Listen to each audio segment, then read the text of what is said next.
नमस्कार बच्चों। Today we are going to discuss class 10th SST social science worksheet number 41। ये आपकी 11th of November 2021 की worksheet रहेगी।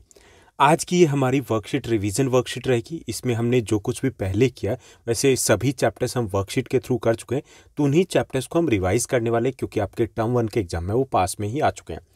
तो यहाँ पर ये वर्कशीट दो पार्ट में रहेगी। फर्स्ट पार्ट में हमें एक एक्सट्रैक्ट दिया गया from the 4th chapter of geography agriculture.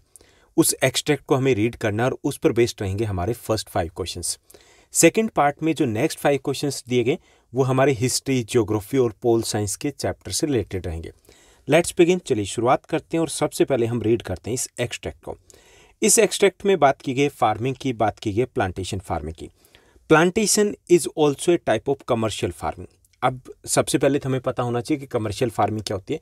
Commercial farming is a type of farming in which farmers grow the crops for the purpose of selling in the market.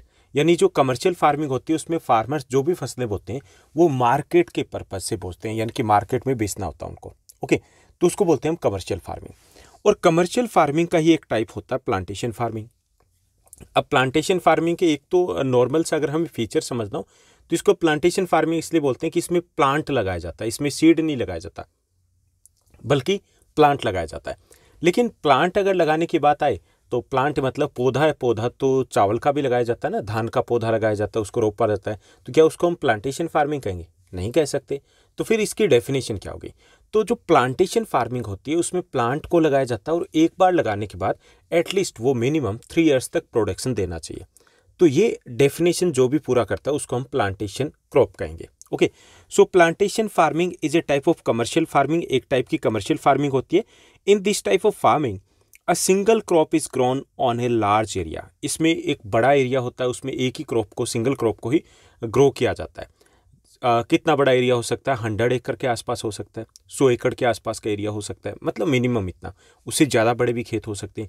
आप गए तो नहीं होंगे असम, लेकिन आपने टीवी में ज़रूर देखा होगा जो टी प्लांटेशन आपको दिखाई देते हैं, चाय के जो बागान दिखाई देते हैं।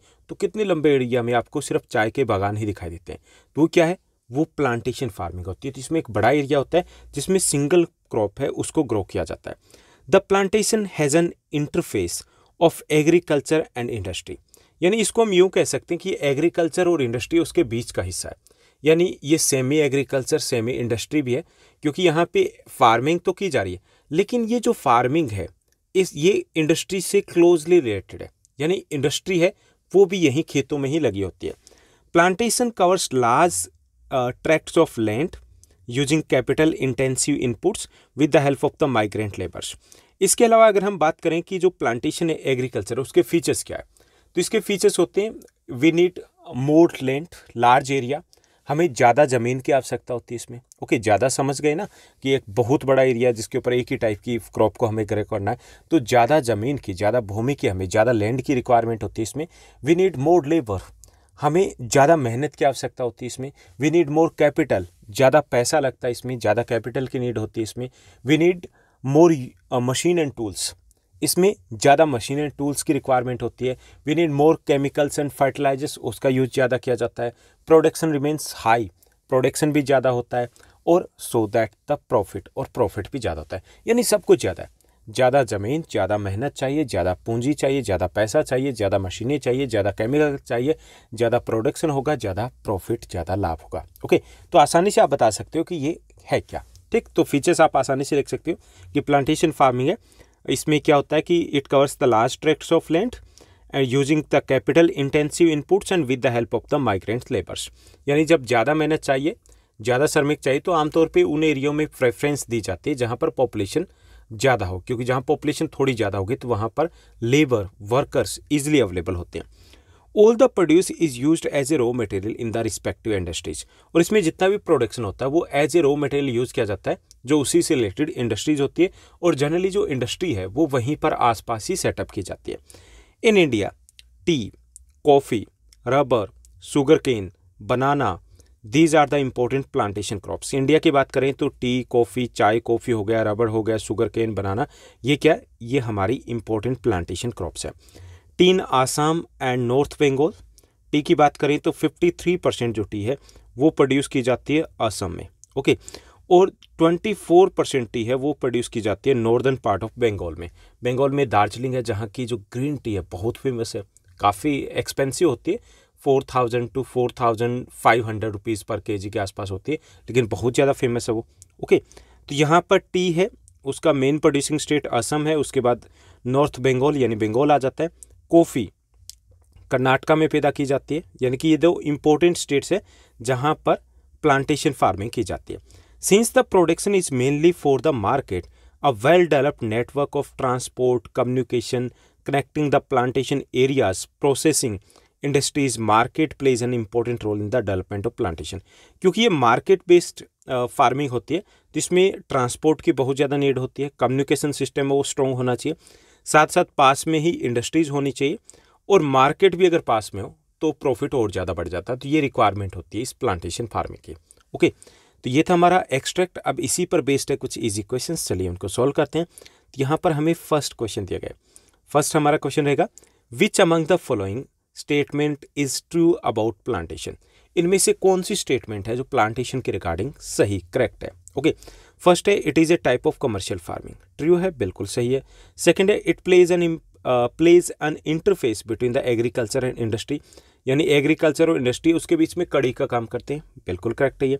थर्ड है tea, coffee, rubber, sugar cane are the important examples of plantation, ये भी करेक्ट है। D, all of the above, तो इसमें हमारा करेक्ट आंसर हो जाएगा D, all of the above. Okay, second question को देखिए। सेकेंड हमारा क्वेश्चन दिया गया, which among the following statement is not true about plantation. इनमें से कौन सी स्टेटमेंट है जो प्लांटेशन के रिगार्डिंग ट्रू नहीं है। फर्स्ट दिया गया it is done over a wide area, ये बड़े एरिया में की जाती है, करेक्ट है ये। इट रिक्वायर्स स्मॉल कैपिटल, ये करेक्ट नहीं है। ओके, थर्ड देखिए, यानी कि ये ट्रू नहीं है। थर्ड देखिए it is used as raw material in the industries, ये भी ट्रू है। नन ऑफ द अबव, तो ये हो ही नहीं सकता, तो क्योंकि इसमें बी हो गया, तो इसमें हमारा करेक्ट आंसर बी रहेगा, जो कि प्लांटेशन फार्मिंग के रिगार्डिंग ट्रू स्टेटमेंट नहीं है। It requires small Capitals, capital कितनी चाहिए, बहुत ज़्यादा चाहिए इसमें। ओके, सेकंड आपका करेक्ट आंसर रहेगा। थर्ड क्वेश्चन को देखिए। थर्ड हमारा क्वेश्चन यहाँ पर दिया गया। थर्ड क्वेश्चन है coffee is the main plantation crop of which state. हमें बताना है कि कॉफ़ी है किस स्टेट की मेन प्लांटेशन क्रॉप है। फर्स्ट ऑप्शन है हमारा Madhya Pradesh, second is the Uttar Pradesh, third one is the Karnataka, fourth one is the Haryana. तो इसमें करेक्ट आपका आंसर सी रहेगा कर्नाटका। कैसे कॉफ़ी, कैसे कर्नाटका। उसके बाद फोर्थ क्वेश्चन देखिए। फोर्थ हमें क्वेश्चन यहाँ पर दिया गया। फोर्थ क्वेश्चन है which among the following do not play an important role in the development of plantation crop. इनमें से क्या है जो प्लांटेशन क्रॉप के डेवलपमेंट के लिए हेल्पफुल नहीं है। फर्स्ट है ट्रांसपोर्टेशन, तो इसकी नीड होती है। कम्युनिकेशन, इसकी भी नीड होती है। अर्थक्वेक, भाई ये कहाँ से आ गया, इसका कोई लिंक नहीं होता। और प्रोसेसिंग इंडस्ट्रीज, इसकी भी रिक्वायरमेंट होती है। तो आपका करेक्ट आंसर वो सी हो जाएगा कि इसका प्लांटेशन क्रॉप है उसके डेवलपमेंट में कोई भी रोल नहीं होता है। तो सी आपका करेक्ट आंसर रहेगा। फिफ्थ क्वेश्चन को देखिए। फिफ्थ आपका क्वेश्चन दिया गया, tea is the main plantation crop of which of the following state. Tea है कौन से स्टेट की मेन प्लांटेशन क्रॉप है। फर्स्ट ऑप्शन है Uttar Pradesh, second one is the Punjab, third one is the Gujarat, fourth one is the West Bengal. तो इनमें से हमारा करेक्ट आंसर है वो टी हो जाएगा, west Bengal. Largest producing state है टी का वो असम है और सेकंड लार्जेस्ट है वेस्ट बंगाल। तो यहाँ 4 ऑप्शन दिए गए, उसमें से वेस्ट बंगाल आपका करेक्ट आंसर हो जाएगा। यहाँ 1 to 5 जो क्वेश्चन किए उनके आंसर एक बार फिर से आप टैली कर लीजिए। फर्स्ट जो आपका क्वेश्चन दिया गया, फर्स्ट क्वेश्चन में आपका करेक्ट आंसर डी रहेगा, all of the above statements है वो ट्रू है। सेकंड जो क्वेश्चन है उसमें बी आपका करेक्ट आंसर रहेगा, इट रिक्वायर्स स्मॉल कैपिटल, ये प्लांटेशन फार्मिंग के रिगार्डिंग ट्रू नहीं है। थर्ड क्वेश्चन है कि कॉफ़ी का जो लार्जेस्ट प्रोड्यूसिंग स्टेट है वो सी कर्नाटका रहेगा, सी करेक्ट आंसर रहेगा। फोर्थ है कि जिसका प्लांटेशन क्रॉप से कोई लेना देना नहीं है, तो उसमें सी आपका करेक्ट आंसर रहेगा, अर्थक्वेक। और जो फिफ्थ आपका क्वेश्चन है इसमें आपका करेक्ट आंसर डी रहेगा, वेस्ट बंगाल है इनमें से जो 4 ऑप्शन दिए गए इनमें से मेन जो टी प्रोड्यूसिंग स्टेट है। चलिए अब हम सेकंड सेगमेंट की बात करते हैं। सेकंड सेगमेंट में हमें कुछ मिक्स्ड क्वेश्चन दिए गए। सिक्स्थ क्वेश्चन को देखिए। सिक्स्थ हमारा क्वेश्चन रहेगा, where did Giuseppe Garibaldi spent his exile. Garibaldi समझते हो ना, गैरिबाल्डी एक इम्पोर्टेंट रेवोल्यूशनरी थे इटली के, और इटली के यूनिफिकेशन में काफ़ी इंपॉर्टेंट रोल प्ले किया था गैरिबाल्डी ने। ओके, जैसे अपने यहाँ पे नेताजी सुभाष चंद्र बोस को हम याद करते हैं, वैसे ही वहाँ पर गैरिबाल्डी को याद किया जाता है। ओके, तो यहाँ पे उनको 1836 से लेकर के 1848 के बीच में देश से निकाल दिया जाता है। तो इस टाइम पीरियड के दौरान वो कहाँ रही थी हमें बताना है। फर्स्ट ऑप्शन है नॉर्थ अमेरिका, सेकंड है साउथ सुडान, साउदर्न स्टान, थर्ड है साउदर्न अमेरिका और डी दिया गया ब्राज़ील। तो इसमें करेक्ट जो आंसर रहेगा वो रहेगा साउदर्न अमेरिका। दक्षिणी अमेरिका जो कंटिनेंट है वहाँ पर वो रहे थे डिफरेंट कंट्रीज में। तो सी आपका करेक्ट आंसर हो जाएगा। 7th को देखिए, president of gram panchayat is popularly known as. Gram panchayat के प्रेसिडेंट को क्या कहते हैं? पोल साइंस का ये हमारा क्वेश्चन है। फर्स्ट ऑप्शन है आपका सरपंच, सेकंड ऑप्शन है चीफ मिनिस्टर, थर्ड है लेफ्टिनेंट, फोर्थ है मेयर। तो इसमें करेक्ट जो आपका आंसर रहेगा वो ए रहेगा, सरपंच कहा जाता है। हालांकि कुछ स्टेट्स में प्रधान, चौधरी, प्रमुख इत्यादि नामों से भी जाना जाता है, लेकिन मेनली सरपंच ही कहा जाता है। 8th क्वेश्चन को देखिए, विच of the following country has not provided power sharing among it's citizen. इनमें से किस देश ने अपने सिटीजन्स को पावर शेयरिंग नहीं दी थी? 4 ऑप्शन है। फर्स्ट है इंडिया, सेकंड है बेल्जियम, थर्ड है श्रीलंका, फोर्थ है अमेरिका। तो इसमें करेक्ट जो आपका आंसर है वो रहेगा सी, श्रीलंका।